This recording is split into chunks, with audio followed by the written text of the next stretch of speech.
Hi everyone, this is just a quick video to explain to you how I made the print and cut tapestry on the Cricut Maker. This is a PNG image which I imported into Design Space. I'll be uploading quite a few tapestry images if you want to have a go at doing this yourself. The one thing to note with this particular image is it has the tabs above it. And that could be really handy if you want to hang this tapestry from a pole. You can bend the tabs over and glue them. Bear in mind you might want to put on a backing material because this printer fabric paper is white, so you'll have white on the inside. So here are some of the images I'm going to upload, and you'll notice that most of them are flat across the top. So I'm going to show you next how to create your own tabs to whatever length you like in Design Space. So we're in Design Space, we've got a new canvas and we're going to click Upload. We go to Upload Image and Browse, and you can't see my pop-up menu here, but it's where I download the JPEG or PNG image into Design Space. And you'll notice if you click between simple and complex, you get much brighter colours with complex. So click complex, and you'll also see that there are no outside images here that you have to click where you might normally click a white background. Save it as print then cut, and then it will take you back to the desktop for Design Space. Click that and insert it onto your canvas. It can take a while because there's a lot of colour in the image. When it comes onto your canvas, first thing you want to do is check if it's the dimensions that you'd like.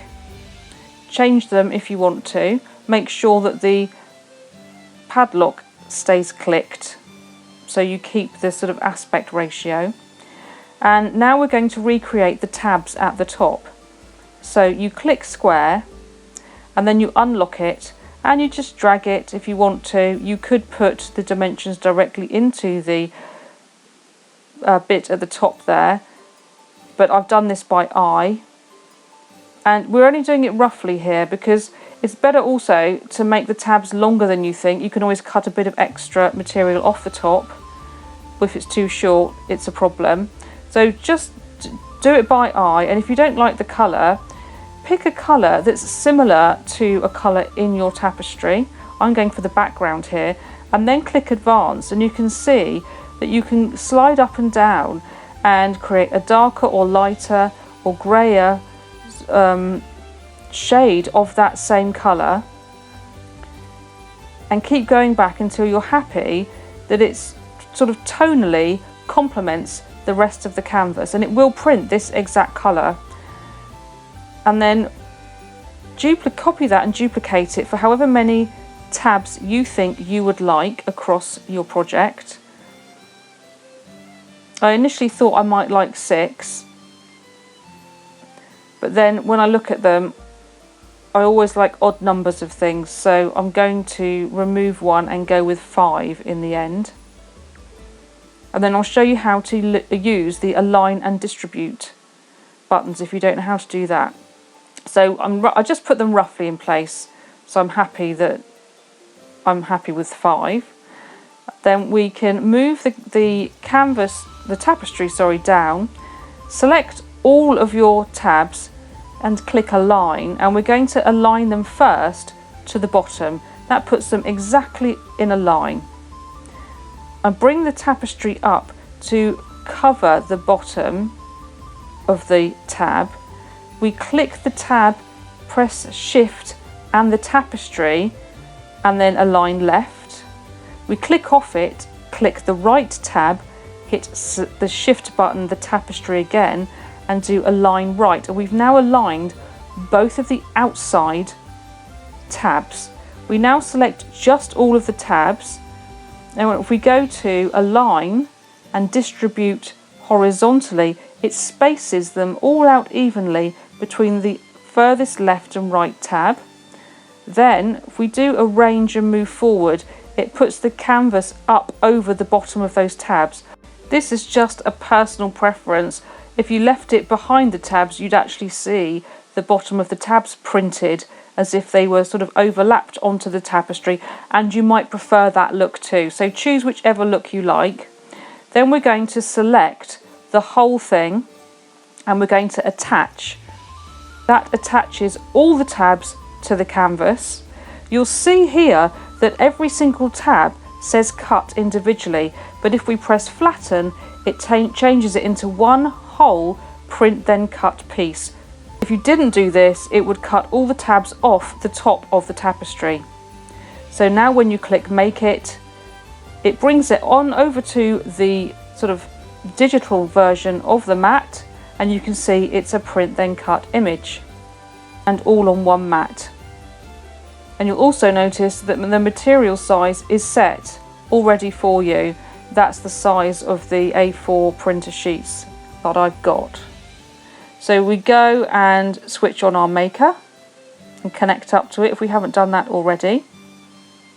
And we'll also click Send to Printer. It'll take a while and it will find your printer online, so make sure your printer's already switched on and you want to add the bleed option. That overprints the area so that it cuts with a nice sort of colour right up to the edge of the cut. Also, I like to click Use System Dialog. This brings up my own printer dialog box where you can change the quality of the printing. It's just taking a while here to find it.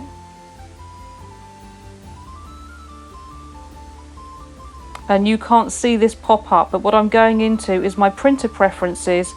I'm choosing the type of paper which it recommends you to do on the actual paper itself.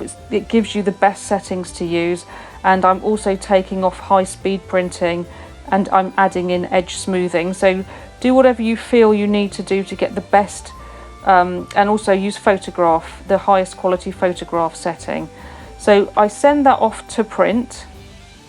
It will print it, and then we'll come back and we then select the material we're going to use. I used the cotton bonded setting and the rotary blade, and it just cut the outline perfectly. On the unicorn one, the tassels printed out, and I will kind of cut them individually with some scissors and maybe fray them a bit.